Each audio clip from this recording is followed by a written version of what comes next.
ज्ञान नहीं इस बात का, वो आदिवासी उनका शिकार बन जाते। साथियों, जाति का एक ही उदाहरण मैं देना चाहता हूं समझने के लिए। जाति जानवरों में होती है, जाति इंसानों में नहीं होती। जाति जानवरों में होती है, जाति इंसानों में नहीं होती।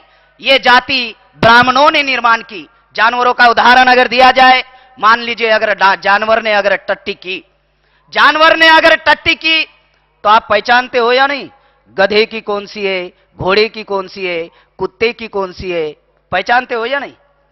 इसका उलट कर दो, इंसान की टट्टी कोई बताएगा मुझे? मराठा की है, ये ओबीसी की है, ये एससी की है, ये एसटी की है। जाति जानवरों में होती है।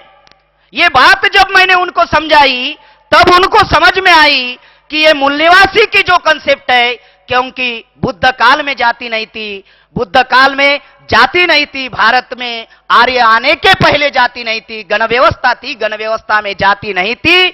गण व्यवस्था में हम सब लोग मूल निवासी लोग थे। आर्यों के आक्रमण की वजह से और भारत में जाति व्यवस्था का निर्माण हुआ जो पुष्यमित्र शुंग ने किया। साथियों, दूसरा एक महत्वपूर्ण मुद्दा है। यह महत्वपूर्ण मुद्दा है कि ब्राह्मण आदिवासियों को अलग करके क्यों रखना चाहता है। एक तो आदिवासी अलग रहने का प्रयास कर रहा है, और दूसरा ब्राह्मण आदिवासियों को अलग करके रखने का प्रयास क्यों कर रहा है। उसका मौलिक कारण है कॉन्स्टिट्यूशन के आर्टिकल्स 244(1) के अनुसार आदिवासियों को 5वीं अनुसूची का प्रावधान डॉक्टर बाबा साहब आंबेडकर ने किया। बाबा साहब आंबेडकर ने आर्टिकल 390 जो आर्टिकल्स बाबा साहब ने लिखे, उनमें से 63 articles SC ST OBC minority के हित के आर्टिकल्स लिखे। और डॉक्टर बाबा साहब आंबेडकर जिस कौम में पैदा हुए, जिस जाति में पैदा हुए, जिस समाज में पैदा हुए, उस जाति समाज और कौम को जो अधिकार बाबा साहब आंबेडकर ने नहीं दिया, इतना भयंकर अधिकार आदिवासियों को डॉक्टर बाबा साहब आंबेडकर ने आर्टिकल 244(1) और 2 में दिया, जिसका नाम है अनुसूची 5 और अनुसूची 6 स्वायत्त शासन और मालकियत का अधिकार। ये दो इतने महत्वपूर्ण अधिकार है कि ये अधिकार अगर आदिवासियों को लागू हो जाते तो क्या होगा। ये गवर्नमेंट का ये रिपोर्ट है, ये भारत में करीबन 36 राज्य है, सरकार कहती है 30 राज्य में आदिवासी निवास करते हैं, लेकिन साथियों सिर्फ 10 राज्य को भारत में अनुसूची 5 में घोषित किया गया। सिर्फ 10 राज्य में, एक है आंध्र प्रदेश, दूसरा है महाराष्ट्र, छत्तीसगढ़, झारखंड, उड़ीसा, मध्य प्रदेश, हिमाचल प्रदेश। ऐसे 10 राज्य को भारत सरकार ने शेड्यूल 5 में घोषित किया, अभी तक लागू नहीं किया। उसके बाद में 4 राज्य को अनुसूची 6 में घोषित किया, आसाम, त्रिपुरा, मिजोरम, मणिपुर। और कारण क्या दिया?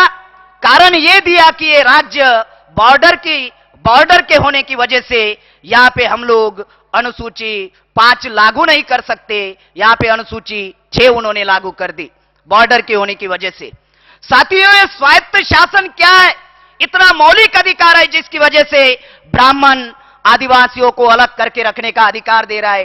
टेरिटोरियल पोजीशन जो है, यानी हजारों सालों से जिनका जमीन के ऊपर कब्जा है, जल जंगल जमीन के ऊपर जो कब्जा है, वो कब्जा ये ब्राह्मण लोग जो है आदिवासियों को अलग करके वो जल जंगल जमीन छीनना चाहते। धारा नंबर 3 में लिखा हुआ है अनुसूची 5 में प्रशासन का अधिकार। आदिवासियों का स्वायत्त शासन होगा तो प्रशासन कैसे होगा? एक कलेक्टर होगा डिस्ट्रिक्ट में और 2 सीईओ होंगे, चीफ एग्जीक्यूटिव ऑफिसर।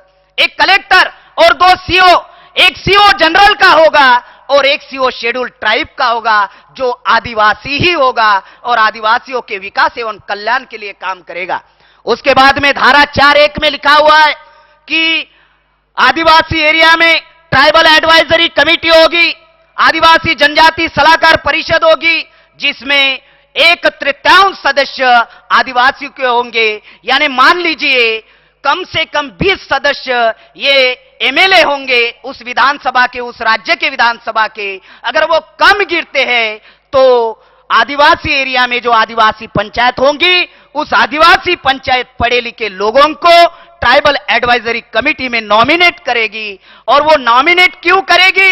अगर जो एमएलए होगा ट्राइबल एडवाइजरी कमेटी में, अगर वो कोई बदमाशी करता है, वो कोई धोखाधड़ी करता है, तो जो आदिवासी पंचायत नॉमिनेट करेगा पढ़े लिखे बच्चों को, वो पढ़ा लिखा बच्चा आदिवासी समाज को आके बताएगा कि फलाने फलाने एमएलए ने बदमाशी की।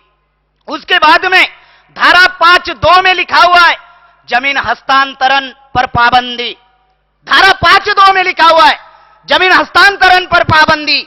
लेकिन साथियों, ये सेज का कानून बना के, भूमि अधिग्रहण कानून बना के आदिवासी की जमीन गैर आदिवासी नहीं खरीद सकता। बाबा साहब ने लिख के रखा है अनुसूची 5 में, धारा 5(2) में लिखा हुआ है जमीन हस्तांतरण पर पाबंदी। लेकिन टाटा, बिरला, मोहब्बतलाल अंबानी आज